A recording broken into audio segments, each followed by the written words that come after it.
और सेविंग क्यों इंपॉर्टेंट है ये बताना चाहूँगा। कि जैसे हम लोग अपने एजुकेशन सिस्टम से बाहर निकलते हैं और कमाना शुरू करते हैं, तो एक चीज़ साथ में शुरू हो जाती है कमाने के हमारे, वो होता है हमारे खर्चे, हमारे एक्सपेंसेस। जैसे इनकम आई एक्सपेंसेस शुरू हो जाते हैं। और हमने ये ऑब्जर्व किया है पिछले 25 सालों में हम कि जैसे जैसे हम इनकम बढ़ती है एक्सपेंसेस अपने आप ही बढ़ने शुरू हो जाते हैं, बल्कि एक्सपेंसेस तो पहले ही आने को तैयार बैठे हैं कि इनकम बढ़े और हम एक्सपेंसेस उसके अंदर से कर सकें, क्योंकि उनसे हमें बड़ी ग्रेटिफिकेशन मिलती है, बड़ी खुशी होती है, बड़ा अच्छा लगता है। पर लॉन्ग टर्म में ये बड़ा नुकसान देता है। पहला जो फॉर्मूला होता था पहले ज़माने में, उसको बोलते थे कि income minus expenses is equal to saving. इस फॉर्मूले को चेंज कर दो, आप अपनी सेविंग पहले करनी शुरू कर दो। जैसे इनकम आए उसमें से एक अमाउंट डिसाइड करके, परसेंटेज डिसाइड करके अपनी सेविंग कर लो, और फिर जो अमाउंट बचेगा उसको आप एक्सपेंसेस मान लो कि वो एक्सपेंसेस उसमें से करने हैं। जब आप ये करेंगे तो आप देखेंगे कि आपके एक्सपेंसेस अपने आप ही कंट्रोल हो जाएंगे और वो आपके लिमिट में रहेंगे। अब मैं आपको समझाता हूं कि सेविंग को इन्वेस्टमेंट में कैसे कन्वर्ट किया जाए। कि सेविंग को जब आप इन्वेस्टमेंट में कन्वर्ट करते हैं तो आप धनवान बनते हैं। कोई भी इंसान सिर्फ ज्यादा इनकम करने से धनवान नहीं बना। जब उसकी इन्वेस्टमेंट बढ़ती है, जब उसका पैसा इन्वेस्टमेंट के थ्रू बढ़ता है, जिसको हम पैसिव इनकम भी बोलते हैं, तो वो धनवान बनता है। मैं आपको अब ये 6 पॉइंट्स बता रहा हूं यहाँ पे, जिससे आपको ये बिल्कुल क्लियर हो जाएगा कि ये कैसे आप कर सकते हैं। तो सबसे पहले इंपॉर्टेंट है कि जो आपने सेविंग करी है उसमें से जो ना पोर्शन आप रियल रेट ऑफ इंटरेस्ट में लगाते हैं, रियल रेट ऑफ रिटर्न में लगाते हैं, उससे आपकी वेल्थ क्रिएट होनी शुरू होती है। रियल रेट ऑफ रिटर्न का मतलब यह है कि जो भी ब्याज आपको, जो भी रिटर्न या ब्याज आपको अपनी इन्वेस्टमेंट में मिल रहा है, उसमें से आप पहले टैक्स काट दीजिए और फिर उसमें से आप इन्फ्लेशन माइनस कर दीजिए।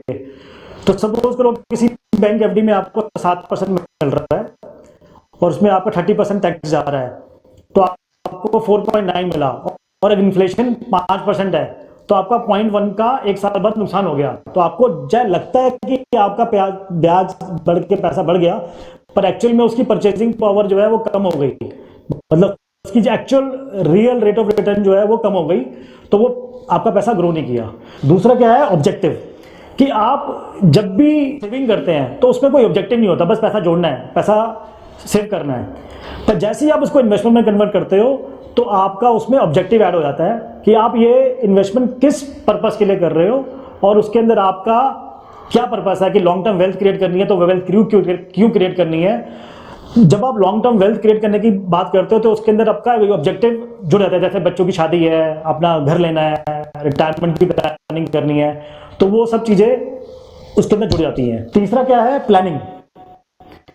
जब आप सेविंग करते हैं तो उसमें कोई खास प्लानिंग की जरूरत नहीं होती, आप कभी भी इसको शॉर्ट टर्म में निकाल सकते हैं।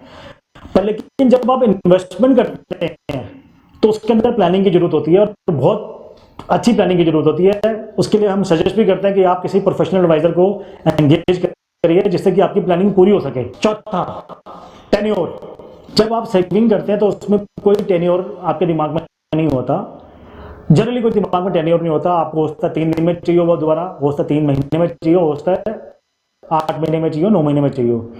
पर जैसे ही आप उसको इन्वेस्टमेंट में कन्वर्ट करते हैं तो आपके वहां पे गोल ऐड हो जाते हैं, और आपका टेन्योर उस गोल के हिसाब से डिसाइड हो जाता है। जैसे आपको घर लेना है 4 या 5 साल में, तो आपका टेन्योर ऑटोमेटिकली डिसाइड हो गया कि मेरा टेन्योर 5 साल का है। आपको अपनी रिटायरमेंट प्लानिंग करनी है, तो अगर आप 40 साल के, तो हो सकता है आपका टेन्योर 18 साल का हो जाए। आपको अपने बच्चे की एजुकेशन की प्लानिंग करनी है, तो आपका बच्चा लेट से 15 साल का है, तो आपकी टेन्योर 3 साल का हो गया या 5 साल का हो गया। तो वो टेन्योर बड़ा इंपॉर्टेंट होता है जब भी कोई इन्वेस्टमेंट प्लानिंग करते हैं। उसके बाद जो उसके अंदर टेन्योर फिक्स होते ही आपका एक बड़ा इंपॉर्टेंट एस्पेक्ट ऐड हो जाता है, विच इज कि उसके अंदर आपको सेफ्टी कितनी चाहिए।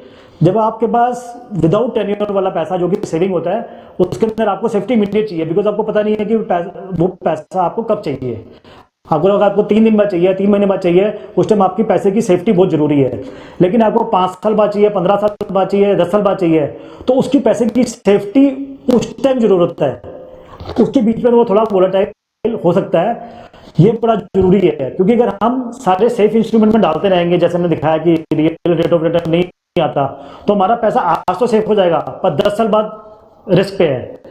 और जब हमें परचेजिंग पावर मेंटेन करनी है अपने पैसे की, तो हमें मेक श्योर कि हमें 10 साल बाद सेफ्टी का मतलब है कि 10 साल बाद उसकी परचेजिंग पावर मेंटेन है। परचेजिंग पावर मेंटेन का मतलब यह है कि आज मैं कोई चीज लेता 100 रुपए की और मेरे पास कल को 1000 रुपए है, तो वो बढ़ के 1000 रुपए हो गए, तो वो 100 रुपए की चीज मेरे को कितनी मिलती, और 10 साल बाद अगर मेरे पास 1000 रुपए है, क्या मैं 1000 रुपए से वही सेम चीज ले पा रहा हूँ? जैसे पेट्रोल आज से 10 साल पहले 25 रुपए था, आज 75 रुपए है। अगर इसी तरह से बढ़ता रहा तो 10 साल बाद 225 रुपए हो जाएगा। तो क्या हमारा पैसा उससे इतनी तेजी से पैसा कमा रहा है?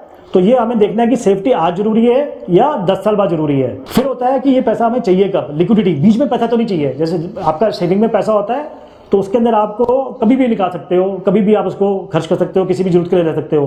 पर जब आपने अपना प्लानिंग के साथ पैसा किया होता है और 5 साल 10 साल 15 साल के हिसाब से किया है, तो आपको अपना प्लानिंग में एडवाइजर के साथ बैठ के डिसाइड करना है कि वो पैसा आपको 5 साल से पहले जरूरत तो नहीं पड़ेगी।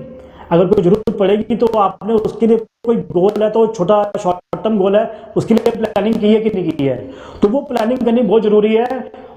इससे क्या होता है कि आपका जो लॉन्ग टर्म गोल्स के जो इन्वेस्टमेंट्स हैं वो आपको शॉर्ट टर्म में निकालने की जरूरत नहीं पड़ती।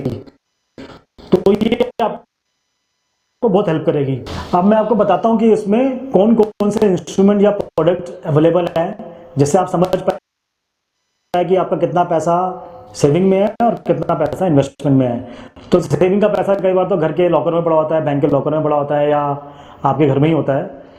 दूसरा मतलब सेविंग का मतलब cash basically which is in your hand, that is also saving. दूसरा जो पैसा आपके सेविंग अकाउंट में है, जिसमें आपको 3.5% के आसपास ब्याज मिलता है, वो सेविंग ही है। या बैंक की एफडी या स्मॉल सेविंग स्कीम्स जो गवर्नमेंट की तरफ से आती हैं, तो ये सारे सेविंग इंस्ट्रूमेंट्स हैं। जो इन्वेस्टमेंट के इंस्ट्रूमेंट हैं जहाँ पे आपको रियल रेट ऑफ रिटर्न मिलता है या परचेजिंग पावर आपकी बढ़ती है, वो है equity mutual fund, direct equity, ELSS, tax free bonds, या बहुत लंबे पीरियड के अंदर real estate. Typically real estate ने लॉन्ग टर्म में तो बहुत अच्छी रिटर्न दी है, अभी आजकल पिछले कुछ सालों से 8-9 सालों से नहीं दे रहा। तो मतलब दीज आर द प्रोडक्ट्स या instrument which is available for savings and investment. अब आप डिफरेंशिएट कर सकते हैं, जो मैंने आपको 6 पॉइंटर्स बताए हैं, और प्रोडक्ट के कौन सा प्रोडक्ट सेविंग में आता है, कौन सा प्रोडक्ट इन्वेस्टमेंट में आता है, कि आपकी कितना आपका जो पूंजी है उसमें से कितना अमाउंट सेविंग में और कितना इन्वेस्टमेंट में है। इससे मेरी ये इच्छा है कि आप सब लोग अपनी इन्वेस्टमेंट और सेविंग को अच्छे से प्लान कर पाएं, अपनी इनकम के हिसाब से आप अपनी सेविंग्स को बढ़ाएं, उस सेविंग को बहुत तेजी से इन्वेस्टमेंट में कन्वर्ट करें, एक अच्छे प्रोफेशनल एडवाइजर की हेल्प लेके एडवाइस लेके आप इन्वेस्टमेंट में कन्वर्ट करें।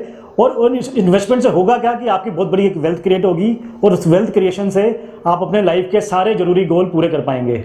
With this I wish all of you happy and peaceful life with lot of wealth creation. Thank you very much.